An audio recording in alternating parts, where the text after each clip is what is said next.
गांव में सरकारी हैंडपंप के आसपास कुछ विचित्र घटनाएं होने लगी। सभी लोग उन घटनाओं से अचंभित थे। अरे दीदी, का तुम रात सुने रही? ई हैंडपंपवा खुदे चलत रहा। राती 12 बजे भला कौन पानी भरे आई? हमें तो बहुत डर लागत बा।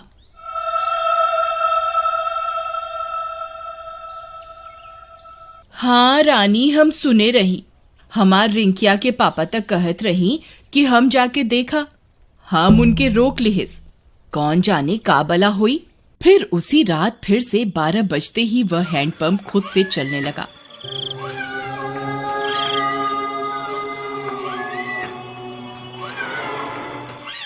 सभी गांव वाले सुन रहे थे, पर किसी की हिम्मत नहीं हुई कि जाकर देखे। फिर सुबह होने पर, अरे मीना दीदी, चला हो, हैंडपंपवा पर पानी भरे के। हमें अकेले जाते डर लागत बा। फिर वे दोनों हैंडपंप पर जाती हैं। वहां पहुंचकर उनकी आंख फटी की फटी रह जाती है। वहां किसी के पैर का निशान होता है जो इंसानी पैर से दुगने साइज का होता है। ई देखा हो रानी, हम कहत रहे ना कुछ गड़बड़ जरूर बा। ई देखा, भला किस इंसान के इतना बड़ पैर हुई। तभी वहां पिंकी आ जाती है। अरे दीदी, क्या हुआ? आप दोनों इतनी परेशान क्यों हैं? ई देखो बहन, इतना बड़का पैर। लागत है कौनो शैतान ई हैंडपंपवा पे आया रहा। कम ऑन दीदी, कोई प्रैंक कर रहा होगा। हमारी सिटी में तो ऐसे बहुत करा जाता है। अरे आप शहर से आई रही पिंकी बहन, आप ये सब ना समझी। फिर रात होने पर हैंडपंप फिर खुद से चलने लगता है।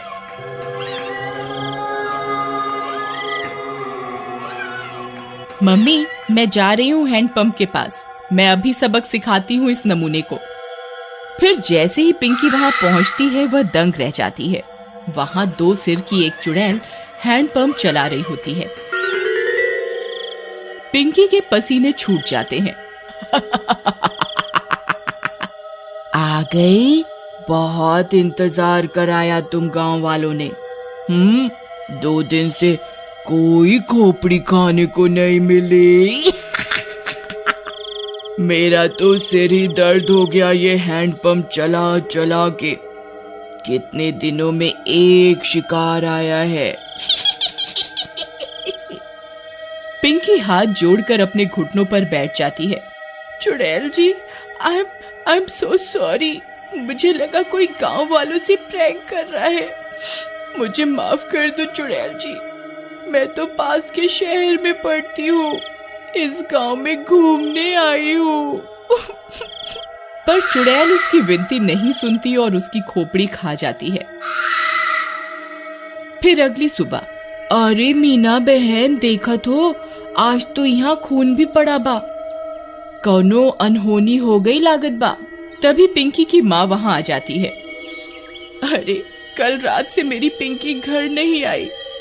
वो रात इस नल पर आई थी। हाँ, ये खून कैसा पड़ा है? कहीं ये मेरी पिंकी का तो नहीं?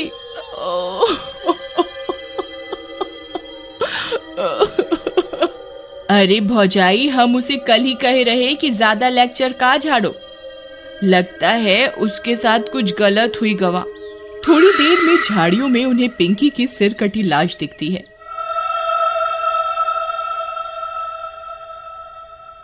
यह बात पूरे गांव में फैल जाती है। सब फैसला करते हैं कि अब से इस हैंडपंप पर कोई नहीं आएगा। फिर रात होने पर वह चुड़ैल फिर से हैंडपंप पर आकर उसे चलाने लगती है, पर कोई नहीं आता। लगता है गांव वाले चालाक बन रहे हैं। इनको किसी और तरकीब से बुलाना होगा, नहीं तो हम भूखी मर जाएंगी। हाँ, पर करें क्या? रुक जा मेरे जुड़वा सिर, अभी तुझे किसी खोपड़ी का स्वाद चखवाती हूँ। फिर वह चुड़ैल पिंकी के घर के पास पहुंच जाती है। वहां जाकर चुड़ैल पिंकी की आवाज में उसकी माँ को आवाज देती है। मम्मी, मम्मी, दरवाजा खोलो मम्मी। मम्मी। पिंकी की आवाज सुन उसकी माँ झट से दरवाजा खोलती है। वह बाहर चुड़ैल को देख पिंकी की माँ कांपने लगती है। पिंकी, ये तुझे क्या हुआ? चुड़ैल की एक खोपड़ी अपनी लंबी जीभ से पिंकी की माँ को जकड़ लेती है। मैं कोई पिंकी विंकी नहीं।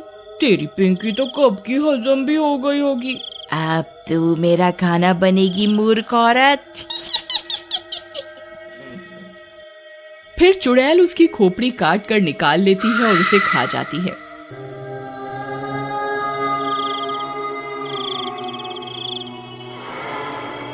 फिर सुबह होने पर पिंकी की माँ की सिर कटी लाश देखकर पूरे गांव में हाहाकार मच जाता है। किसी को कुछ समझ में नहीं आता कि ये कौन कर रहा है और क्यों कर रहा है। सुनत हो जी, उस शहर वाली माँ बेटी के कोई मार के मुंडी गायब कर दिया रहा। लगता है कोनो भूत पिशाच ही सब कर रहा है। तुम बाहर ना जावा, तुमका कुछ हो गए तो हम का करब?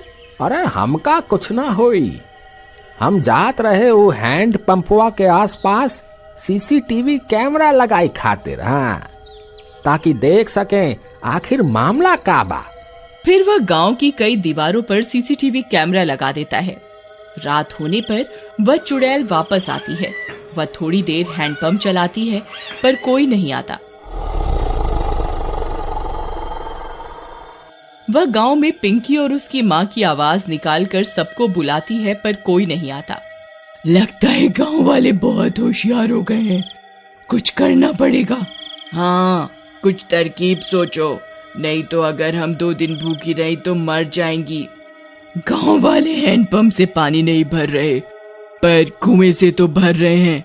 हम चलकर कुएं में बैठ जाती हैं। जैसे ही कोई आएगा तुम अपनी लंबी जीभ से उसे अंदर खींच लेना, फिर हम उसे खा जाएंगी। हाँ, सही कहती हो। फिर वह चुड़ैल कुएं में जाकर छिप जाती है। सुबह होने पर, अरे सुबह सुबह कहाँ जावत बा? रात शैतानी शक्ति सारे गांव में घूम रही।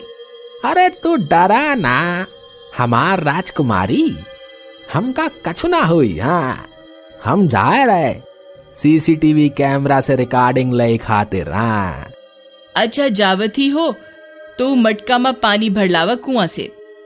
फिर रानी का पति मटका लेकर निकल जाता है। अरे पहले रिकॉर्डिंग निकाला कि कुएं पे जावा? चलो पहले कुएं पे चलते हैं, नहीं तो वहां भीड़ हो जाए। फिर वह कुएं पर जाता है। जैसे ही वह कुएं में अपना घड़ा डालता है, चुड़ैल का सिर अपनी जीभ से लपेटकर उसे अंदर खींच लेता है। वह कुछ बोल भी नहीं पाता और चुड़ैल उसकी खोपड़ी खा जाती है।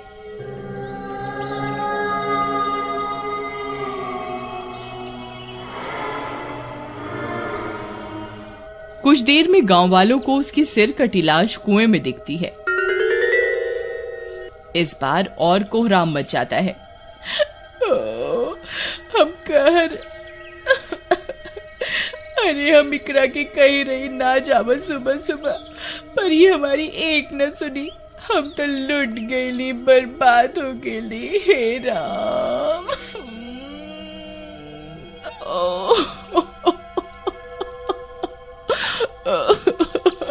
पर तुहार पति सुबह सुबह आया क्या करने रहा? फिर रानी ने बताया कि उसके पति ने सीसीटीवी कैमरे लगाए थे गांव में, जिससे यह पता चल सके कि आखिर मामला क्या है। फिर वे सब गांव वाले सीसीटीवी कैमरे से रिकॉर्डिंग निकालते हैं, टीवी पर चलाते हैं और चुड़ैल का सारा सच उनके सामने आ जाता है। वे यह भी सुन लेते हैं कि अगर वे चुड़ैल 2 दिन भूखी रही तो मर जाएंगी। गांव वालों, हमारे सामने एक बहुत खतरनाक दुश्मन है। इसे हराने के लिए हमें बस ये करना है कि हम 3 दिन तक अपने घरों में कैद रहें, नहीं तो ये 2 मुंडी वाली चुड़ैल कई और लोगों को अपना शिकार बना लेगी। मैं गांव में 3 दिन के लॉकडाउन का ऐलान करता हूँ। लॉकडाउन होने के बाद वे चुड़ैल 2 दिन तक गांव में आई अपना शिकार पकड़ने के लिए। उन्होंने कई तरकीबें लगाई पर कोई अपने घर से बाहर नहीं आया और वे दोनों चुड़ैल मर गईं।